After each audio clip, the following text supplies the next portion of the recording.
I recently learned of a very serious health and environmental issue, which I had to share with you today. Every day, 3 billion people, mostly women, prepare food for their families on unsafe cook stoves. The harmful smoke kills nearly 2 million people a year and sickens millions more. The good news is that there are solutions. The Global Alliance for Clean Cook Stoves. Now, I mean, you never think that it's your cook stove that's killing you. You wouldn't even think of it when you're home and working on your nice stove in your nice clean kitchen, but it's killing millions of people a year. The Global Alliance for Clean Cook Stoves is affiliated with the United Nations Foundation, and they are trying to raise awareness about this issue. Here to tell us more are Lisa Jackson, who is the administrator of the Environmental Protection Agency, the EPA, and Aaron Sharon, Executive Director of Communications and Public Affairs for the UN Foundation. Thank you both for being here. Really nice. Thank you. Ted Turner, who founded the UN Foundation with his gigantic $1 billion gift a few years ago, had a meeting with me recently and told me about the cook stove issue.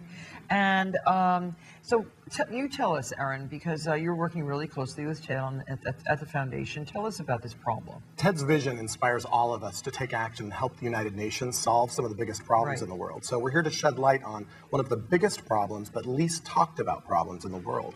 As you mentioned, something that we take for granted, something as simple as cooking our meal for our families. We're all going to do it today. That is something that's not only dangerous, but deadly for women and families around the world. And we need people to know about it and start talking about it today. And so you have pictures here. I mean, all that smoke is just going straight into the eyes and the lungs of the young child there, rubbing his eyes. And I have traveled a lot in many, many underdeveloped countries, and I've seen this. And yet I didn't really focus on the fact that, oh, isn't it nice to be cooking on a wood stove, on a wood fire?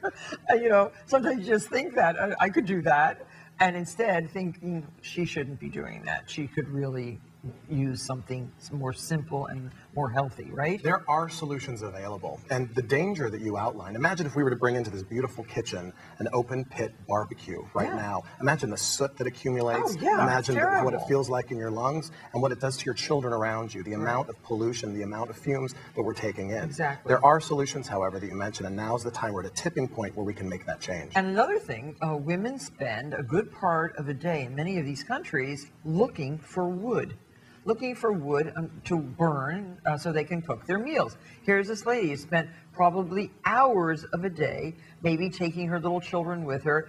She can meet real problems on her search for wood, can't she? That's right. In a conflict country, yes, she could be putting herself at risk.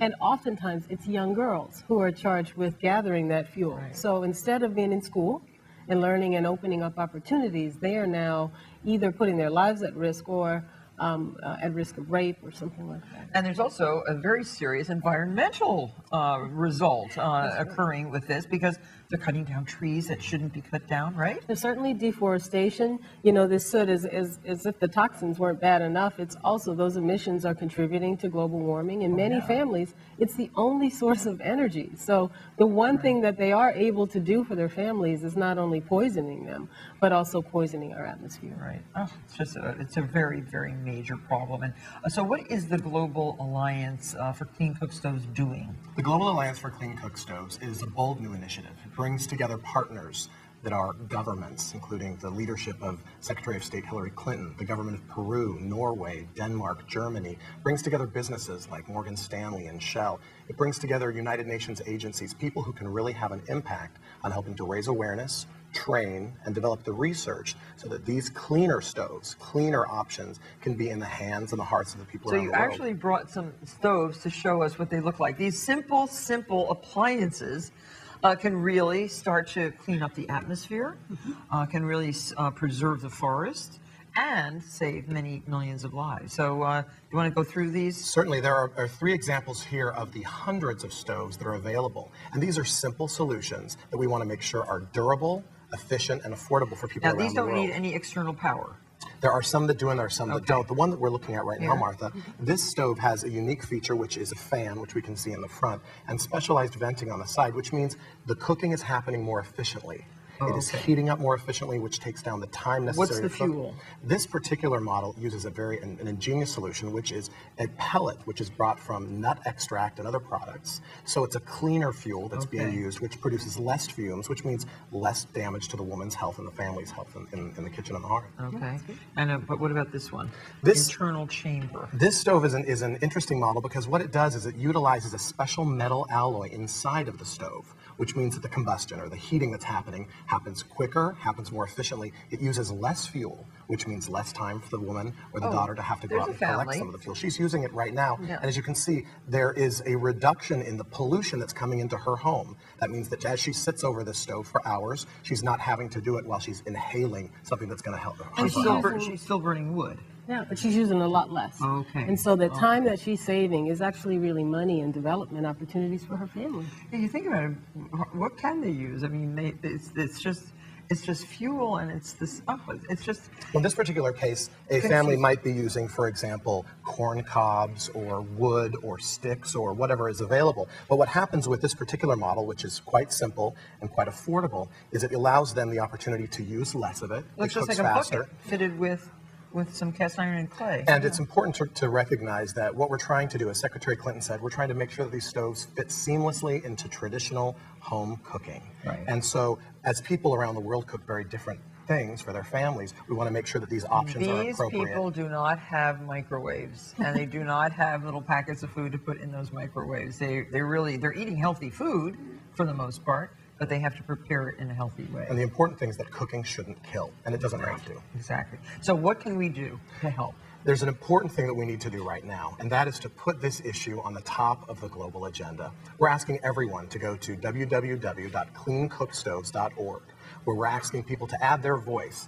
They're joining Lisa, they're joining you, they're joining all of us who realize that there are options available. We've got to start the movement that tells people that this issue matters to you, it matters to all of us who cook for our families. At www.cleancookstoves.org, there's ways for people to inform themselves, learn and share with their friends through Facebook and Twitter. Post it, talk about it. Make sure that people around the world know that you want to give your resources or your time so that this agenda is an agenda that helps women and children. Well, we certainly will try to help.